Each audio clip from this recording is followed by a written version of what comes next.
I've never put one in, but if I were to put one in, what would my timeline be?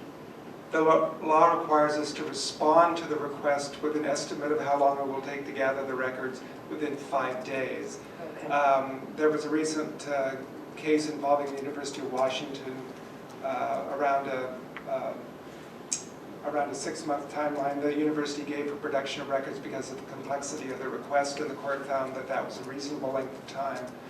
Given the complexity of the requests, we get requests for emails based on search strings that produce 10,000 emails that have to be read and potentially excluded, exempted, redacted before we produce the records. That's an extremely time-consuming activity, and we You have to read every, because I don't know this process, so as you're talking, you have to read every single document that comes up with the public records request. You have to thoroughly read it. Well, when it comes to emails, we have to ascertain whether it can be exempted under attorney-client privilege, whether it needs to be exempted because of FERPA or for a variety of other reasons under the Public Records Act. So while we don't do close textual analysis, we do look at each email to make sure it doesn't either need to be exempted or redacted. If we redact an email, for instance, we had a request where we had to produce a redaction log that was several pages long because every redaction has to be individually accounted for under the Public Records Act.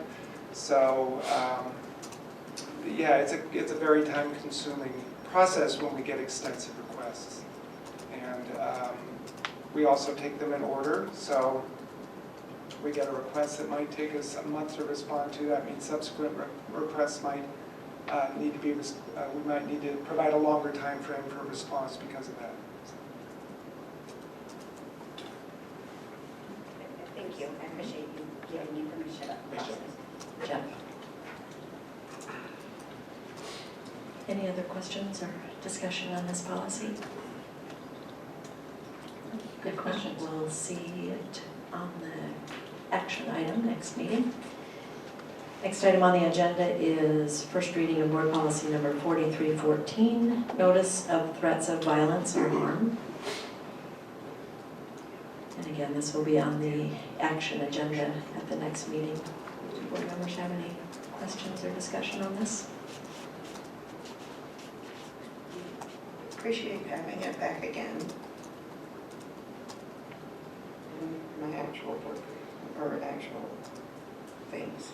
What is the discipline? It says, students, employees, or others will be subject to relevant district discipline policies. Is that just whatever? I didn't know what that meant. For students, that would likely refer back to the rights and responsibilities and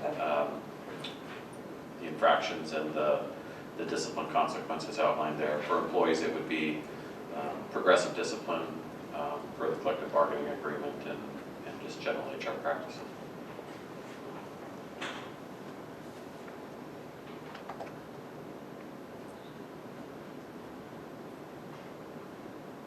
Read my writing here.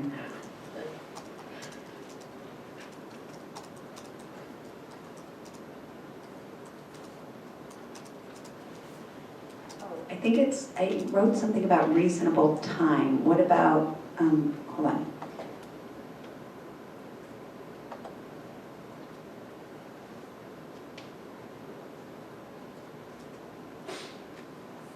No, I know what I was writing here. So it says, anyone who is victimized by any conduct that reasonably infringes upon the individual's sense of safety and security must bring this to the attention of appropriate school or district officials so appropriate action can be taken. My question was, what about our bullying hotline? I think that would encompass our bullying hotline. So Maybe we should add that language in there. to me, that would be more of a procedural issue. The actual mechanism for reporting seems more procedural than policy-based. The act of reporting seems more policy-directed.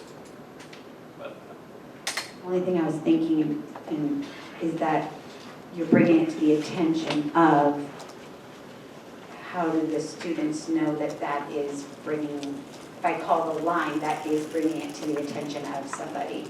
Like, is there a way to clarify that? Because when I read this, I'm thinking I have to go to somebody in person. That we're gonna have this other mechanism. I'm thinking I have to like physically talk to somebody when I read it. How do you guys read it? Sounds like a Can you person, but. Can you direct me to the, Yeah, where? can you direct me to the where place is in the the last policy you're looking at? paragraph? Last paragraph. The last paragraph? Second page at the bottom. It does say district officials. Appropriate school district officials. And I would say that bringing to the attention, I understand what you're saying, that it may apply a personal interaction and bring it to the attention, but I would say that once we have our hotline up and running, that's another mechanism for bringing to the attention of district officials. To me, this just says that in order for it to be acted upon, it has to be reported. Okay. That's all I'm reading. Not the math